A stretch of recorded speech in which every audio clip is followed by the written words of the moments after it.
Quelques siècles après le retour du Christ auprès du Père éternel, l'esprit Kimbangu, révélateur du sens caché des choses, se manifesta longtemps dans le royaume Congo pour consoler les Africains en détresse dans cette partie du continent. Quand fut arrivé le moment, l'esprit Kimbangu prit corps et naquit dans la famille de Papa Kuyela et Maman Louésie. Ce fut le mercredi 12 septembre 1887 à Kamba. Les heureux parents donnèrent le nom de Kimbangu Simon à leur unique enfant. Dès le bas âge, Papa Simon Kimbangu était différent de tous les jeunes de son âge, avec une politesse incomparable, un caractère irréprochable, et il était apprécié par tout le monde du village. À 10 ans, l'enfant Kimbangu déclara devant les anciens à Kamba « Avant que mon père Kuyela soit né, j'existais déjà.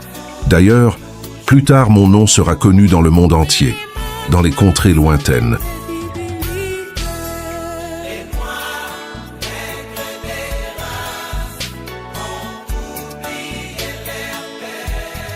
Papa Simon Kimbangu a fait beaucoup des guérisons miraculeuses, entre autres par simple imposition des mains en guérissant. Plusieurs personnes avec de maladies incurables, résurrection de dizaines de cadavres, et il aurait ressuscité une jeune fille morte depuis 3 jours. Des aveugles retrouvèrent la vue, des paralysés marchèrent, et des muets parlèrent après avoir été touchés ou bénis, par lui attirant ainsi la foule à Kambaène. 1912, Papa Simon Kimbangu fait son mariage coutumier avec Maman Marie, Mwilu Kiawanga, conformément au testament verbal laissé par Tata, Dompetelo Mpata, et a fait son mariage religieux le 4 juillet 1915 à la mission protestante, Baptist Missionary Society de Gombe-Lutete. Le jour même de son baptême,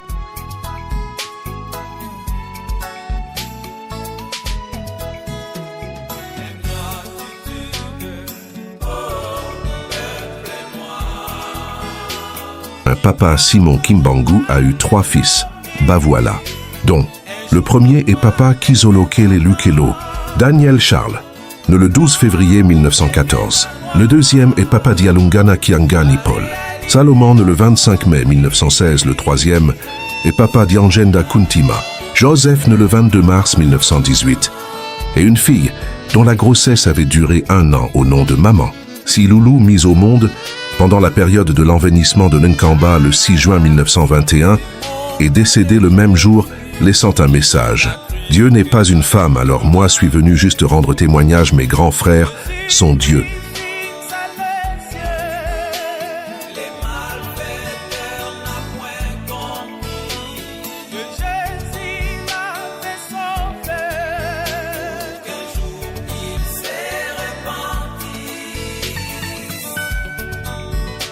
En 1919, Papa Simon Kimbangu se rend à Léopoldville, aujourd'hui Kinshasa, pour travailler, notamment aux huileries du Congo belge. Mais un phénomène mystérieux se produit. Il ne touche jamais son salaire lui-même. Un ange invisible aux yeux des hommes vient signer à sa place et récupérer l'argent. Ce signe céleste confirme que sa mission dépasse les préoccupations matérielles. Comprenant que le moment est venu, le cœur lourd mais l'esprit libre, il quitte son emploi et retourne à Kamba pour entamer son ministère divin, conformément à l'attente du Seigneur Jésus-Christ. Ses amis, touchés par sa situation, cotisèrent un petit rien, juste assez pour qu'il ne rentre pas les mains vides. Ce geste, bien que modeste, portait en lui toute la chaleur de la solidarité. Au chemin du retour, Papa Simon Kimbangu acheta un poisson zombo, symbole de retrouvailles et de renaissance, pour ses enfants. Il voulait marquer son retour par un repas simple, mais chargé de sens. Mais hélas, un militaire surgit. Sans explication, il lui arracha le poisson des mains, le regard dur, l'attitude arrogante.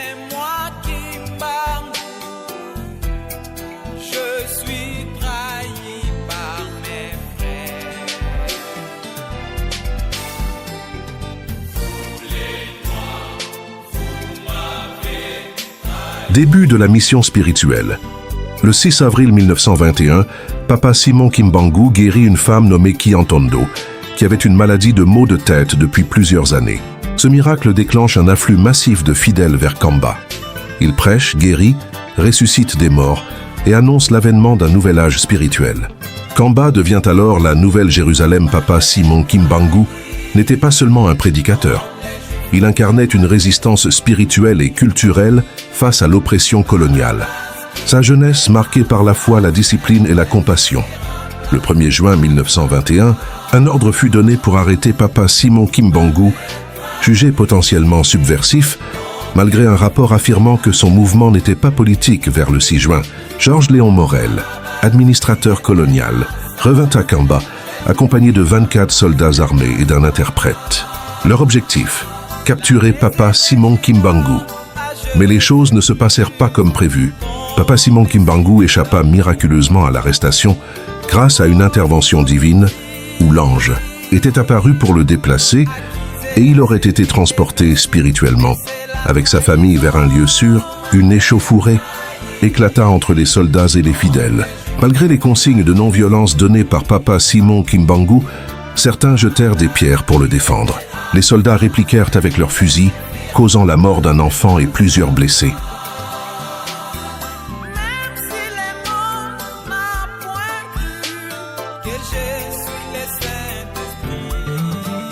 Le samedi 10 septembre 1921, lors de sa prédication matinale à Banza Sanda, 2 jours avant son arrestation par les colons belges, Papa Simon Kimbangu fait une prédication historique. Voici quelques extraits. Mes frères Zimpanji Zami, l'Esprit est venu me révéler que le temps de me livrer aux autorités est arrivé. Tenez bien ceci. Avec mon arrestation commencera une période terrible d'indicible persécution pour moi-même et pour un très grand nombre de personnes. Il faudra tenir ferme, car l'Esprit de notre Dieu Tout-Puissant, Mpeve Yabata Tanzambia Pongutulendo, ne nous abandonnera jamais. Il n'a jamais abandonné quiconque se confie en lui. Les autorités gouvernementales, Fumuza Luyalu, vont imposer à ma personne physique un très long silence. Mais elles ne parviendront jamais à détruire l'œuvre que j'ai accomplie, car elle vient de notre Dieu le Père. Certes, ma personne physique, Kinsuni Kiame, sera soumise à l'humiliation et à la souffrance. Mais ma personne spirituelle, Kimpeve Kiame, se mettra au combat contre les injustices semées par les peuples du monde, des ténèbres qui sont venus nous coloniser. Car j'ai été envoyé pour libérer les peuples du Congo, Kula Minkangu Mia, Congo, et la race noire du monde, Zindombe Zazo. L'homme noir deviendra blanc, et l'homme blanc deviendra noir. Car les fondements spirituels et moraux tels que nous les connaissons aujourd'hui seront profondément ébranlés. Les guerres persisteront à travers le monde. Le Congo sera libre et l'Afrique aussi, mais les décennies qui suivront la libération de l'Afrique seront terribles et atroces. Car tous les premiers gouvernants de l'Afrique libre travailleront au bénéfice des Blancs. Un grand désordre spirituel et matériel s'installera. Les gouvernants mignadis de l'Afrique entraîneront sur le Conseil des Blancs leurs populations respectives dans des guerres meurtrières et s'entretueront. La misère s'installera. Beaucoup de jeunes quitteront l'Afrique dans l'espoir d'aller chercher le bien-être dans les pays des Blancs. Ils parleront toutes les langues des Blancs. Parmi eux, beaucoup seront séduits par la vie matérielle des Blancs. Ainsi, ils deviendront la proie des Blancs, Kuta Mindele. Il y aura beaucoup de mortalité parmi eux, et certains ne reverront plus leurs parents. Il faudra une longue période pour que l'homme noir acquiert sa maturité spirituelle. Celle-ci lui permettra d'acquérir son indépendance matérielle. Alors s'accomplira la 3e étape. Dans celle-ci naîtra un grand roi divin. Il viendra avec ses 3 pouvoirs. Pouvoir spirituel, Kinzambi, pouvoir scientifique, Kimazayu, et pouvoir politique, Kimayala. Je serai moi-même le représentant de ce roi. Je liquiderai l'humiliation que, depuis les temps les plus reculés, l'on a cessé d'infliger aux Noirs. Car de toutes les races de la Terre, aucune n'a été autant maltraitée et humiliée que la race noire. Continuez à lire la Bible. À travers ses écrits, vous arriverez à discerner les actes de ceux qui sont venus vous apporter ce livre et les écrits ou principes moraux contenus dans ce livre. Il faut qu'un voleur soit saisi avec l'objet qu'il a volé. Nous aurons notre propre livre sacré dans lequel seront écrites des choses cachées pour la race noire et les peuples du Congo. Un Longhi instructeur, enseignant, viendra avant mon retour pour écrire ce livre et préparer l'arrivée du roi. Il sera combattu par la génération de son temps, mais petit à petit, beaucoup de gens comprendront et suivront son enseignement. Car, sans ce Longhi, qui préparera les peuples? car l'arrivée du roi sera très meurtrière et sans pardon. Alors, il faut que les peuples du Congo soient instruits avant cet événement. Vous ne savez pas encore ce que c'est qu'une guerre spirituelle. Quand les peuples Congo commenceront à se libérer, un pays qui osera attaquer le Congo sera englouti sous les eaux. Vous ne connaissez pas encore la puissance de ceux qui sont envoyés par le Père Tout-Puissant.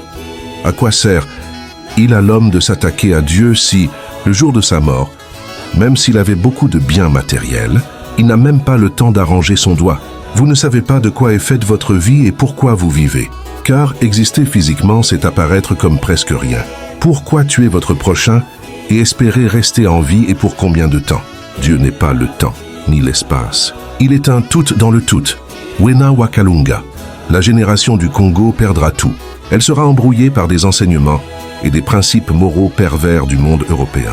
Mavanga Mabisi Putu. Elle ne saura plus les principes maritaux de ses ancêtres. Elle ignorera sa langue maternelle. Alors je vous exhorte à ne pas négliger ni mépriser vos langues maternelles. Il faut les enseigner à vos enfants et à vos petits-enfants. Car viendra un temps où les langues des Blancs seront oubliées. Dieu le Père a donné à chaque groupe humain, Kangu ou Bantu, une langue qui sert comme d'une alliance de communication, Singa ou Mbila.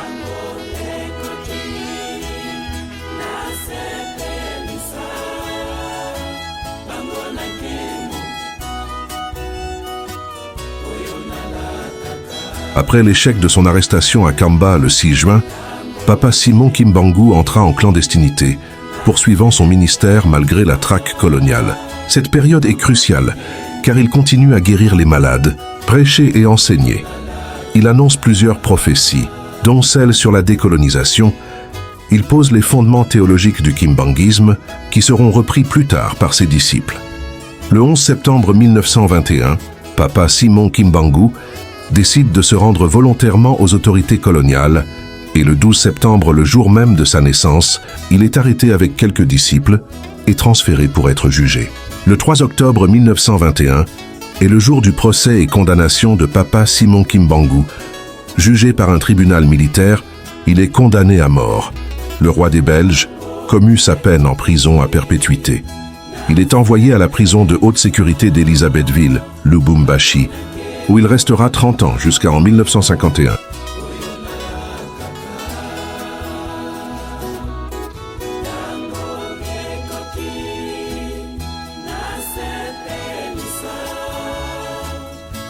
Jugement du Conseil de guerre de Tisville. Audience publique du 3 octobre 1921. En cause, ministère public. Contre, Kimbangu et consorts. Vu dans le Conseil de guerre siégeant à Tisville, région soumise au régime militaire mitigé par ordonnance numéro 89 en date du 12 août 1921, du vice-gouverneur général de la province du Congo-Kassai, la procédure à charge des prévenus Kimbangu Simon, Mandobé, Zola, Matweni, Lenj, Sambou Simon, Nimba Filemon, Mata, Umbaki André, Kelani John, Batoba, Samissioni, Batoba David, Malaika Setni, prévenus d'avoir porté atteinte à la sûreté de l'État et à la tranquillité publique, Johan Lumbuende, Bemba et Dingo Wabela, prévenus de la dite infraction. Vu l'assignation des prévenus à la requête de l'officier du ministère public en date du 28 septembre 1921. Oui, le ministère public en ses réquisitions. Oui, les prévenus en leur dire et moyens de défense présentés par eux-mêmes. Le Conseil de guerre. Attendu qu'il est établi que le 11 mai 1921, au village Nkamba, l'administrateur du territoire des Cataractes Sud dut subir les volontés des prophètes, de leurs aides et des bandes d'indigènes qui étaient réunis. Attendu que le 6 juin suivant, le même fonctionnaire chargé de procéder à l'arrestation du prophète en chef, Kimbangu, y fut violemment attaqué par la foule et que 2 de ses soldats y furent blessés à coups de pierre et de couteau. Attendu que les foules réunies par les prophètes étaient manifestement hostiles à l'État. Attendu que le nommé Kimbangu, en répandant et en faisant répandre sciemment des faux bruits de guérison et de résurrection, et en se posant en envoyé de Dieu, jeta l'alarme dans l'esprit des populations indigènes que par ses agissements et ses propos, il porta une atteinte profonde à la tranquillité publique. Attendu que Kibangu est parvenu en expliquant et en faisant expliquer le texte de la Bible à sa façon par ses aides et adeptes, à imposer ses volontés aux populations, qu'il a affirmé son prestige, comme il a déjà été dit, en répandant et en faisant répandre toujours par ses aides des faux bruits de miracles, en tenant des séances d'hommes et d'envoyés de Dieu dans son village et ailleurs, que c'est pendant ces séances qu'on a inculqué aux indigènes les fausses idées de religion, qu'on les a excitées contre les pouvoirs publics établis, attendu que Kibangu a été reconnu par les médecins saints de corps et d'esprit, et par conséquent responsable de tous ces actes, que ces crises de nerfs ne sont que de la simulation, qu'il se peut que quelques cas de maladies nerveuses aient été guéris par suggestion, mais que le prévenu en a profité pour tromper la bonne foi de la masse destinée à servir d'instrument inconscient à ses fins, que le but poursuivi était celui de détruire l'autorité de l'État, attendu qu'il demeure établi que par ses actes, propos, agissements, écrits, chants et son histoire dictée par lui-même, Simon Kibangu s'est érigé en rédempteur et sauveur de la race noire en désignant le blanc comme l'ennemi, en l'appelant l'ennemi abominable. Attendu qu'il est établi par les faits que Kibangu, malgré la défense de l'autorité, a continué et persévéré dans son travail en faisant croire qu'un nouveau Dieu allait venir, que ce Dieu était plus puissant que l'État même, que ce Dieu était représenté par lui, Kibangu Mfumu Simon, Mvuluzi, qu'un temple nouveau, Église nationale noire, allait être fondé. Attendu que la secte des prophètes doit être considérée, organisée pour porter atteinte à la sûreté de l'État, secte cachée sous le voile d'une nouvelle religion, mais tendant à démolir le régime actuel, que la religion n'est qu'un moyen pour exciter et exalter la croyance des populations, que les foules impressionnées et poussées par la force du fanatisme doivent souvent servir d'instrument pour atteindre le but final. Attendu qu'il résulte des rapports officiels, des correspondances échangées entre Noirs, des renseignements reçus, que les Blancs sont l'objet d'une haine profonde de la part des adeptes de Kibangu, que cette haine s'est infiltrée et s'est répandue avec une rapidité alarmante parmi les indigènes, qu'il est indéniable que la doctrine de Kibangu a été cause d'une grève manquée d'abstention au travail d'un grand nombre de travailleurs. Attendu que les moyens de persuasion ont été interprétés par les natifs, les prophètes et les adeptes comme de la faiblesse, de l'impuissance de l'État contre la force spirituelle, magique, divine du thaumaturge, que s'il est vrai que l'hostilité contre les pouvoirs établis a été manifestée jusqu'à présent par des chants séditieux, injures, outrages et quelques rébellions isolées, il est pourtant vrai que la marche des événements pourrait fatalement conduire à la grande révolte, qu'il convient d'apprécier toute la gravité de l'infraction et d'intervenir en appliquant sévèrement la loi. Attendu que la nommée Mondombe, jeune fille sans expérience, suggestionnée par les simagrées du grand prophète, a agi et servi ce dernier inconsciemment, que par le fait elle doit largement bénéficier des circonstances atténuantes, que ce même bénéfice doit être accordé au nommé Lubuende Johan, qui a hébergé à Samba les prophètes et la suite de Kibangu, tout en les sachant activement recherchés par l'autorité, mais que l'exemple a été donné par le chef même du village et le chef médaillé.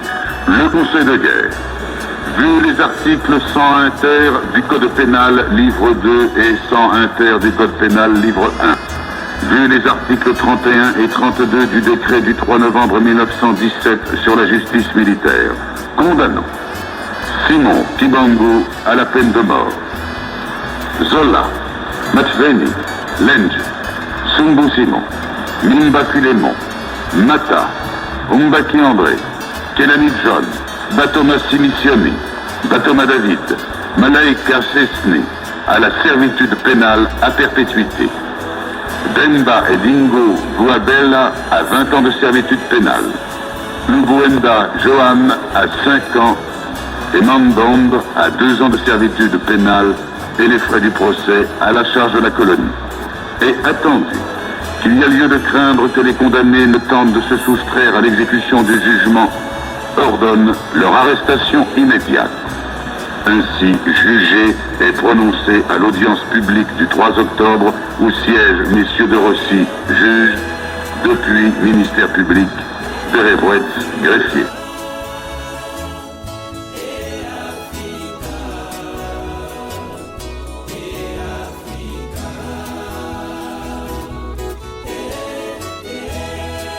Après son arrestation, les fidèles kimbanguistes sont persécutés, envoyés dans des camps de relégation ou des colonies agricoles pour relégués dangereux.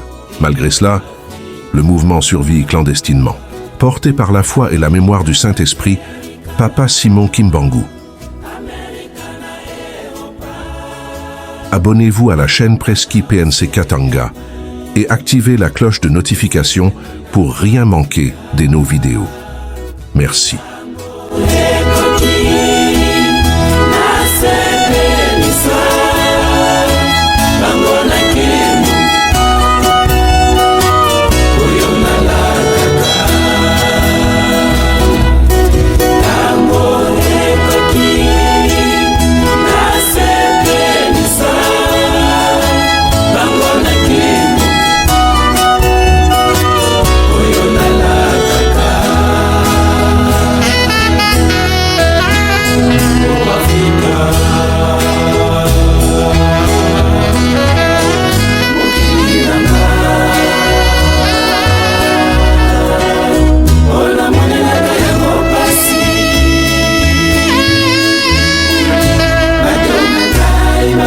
Kwa mili